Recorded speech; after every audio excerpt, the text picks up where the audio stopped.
Ok, bonjour. Ce matin, on va continuer avec notre cours de comptabilité. Notamment dans cette partie, on verra les états de synthèse.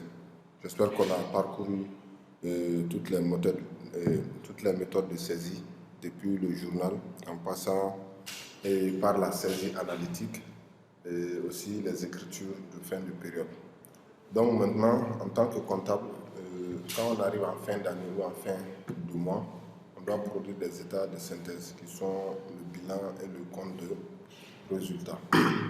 Bon, quand je ferme cette fenêtre ici, c'était une écriture d'abonnement de loyer qu'on devait écrire chaque mois.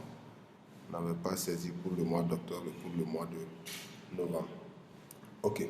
Maintenant, pour établir le bilan et le compte du résultat, il faut passer d'abord par des documents qu'on appelle le grand livre et la balance.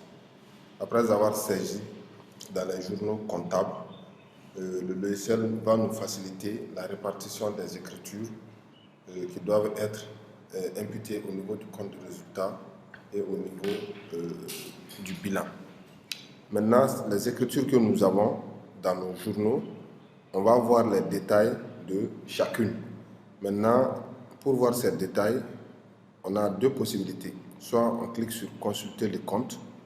Voici le compte capital. On peut cliquer sur OK et automatiquement la machine nous donne le détail de toutes les opérations effectuées sur le compte capital. Donc à l'ouverture de l'exercice, on avait 200 000. Après, on a fait une augmentation du capital de l'entreprise. Plutôt 20 millions, ensuite 15 millions. Mais par contre, quand on prend le compte, par exemple, un compte financier, par exemple la caisse ou la banque, on va avoir beaucoup plus de détails. Ce sont ici les écritures qui ont été saisies pour le compte de la caisse. Maintenant, en comptabilité, quand on saisit dans les journaux, à un moment donné, quand on fait l'arrêté, il va falloir qu'on fasse la répartition au niveau du débit et du crédit pour chaque compte pour pouvoir déterminer le solde. Et cette opération, généralement, on appelle le compte entier ou encore le grand livre. Donc, d'accord, vous m'excusez, j'avais reçu un appel téléphonique là. Okay.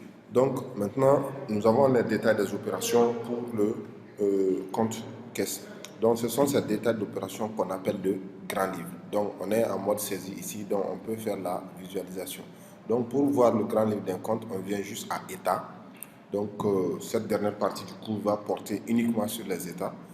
On a un nombre assez important d'états. Donc, je clique ici sur le grand livre, qui a quoi, comme on a dit, c'est le compte entier, c'est-à-dire c'est le détail des comptes de débit et de crédit pour chaque numéro. Donc, on va prendre ici le grand livre. Ensuite, on clique sur aperçu.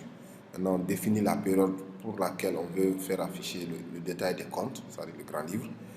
Donc, ici, on va faire afficher pour tous les comptes de la classe 1 à la classe 9.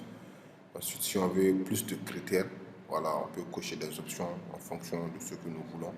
Voilà.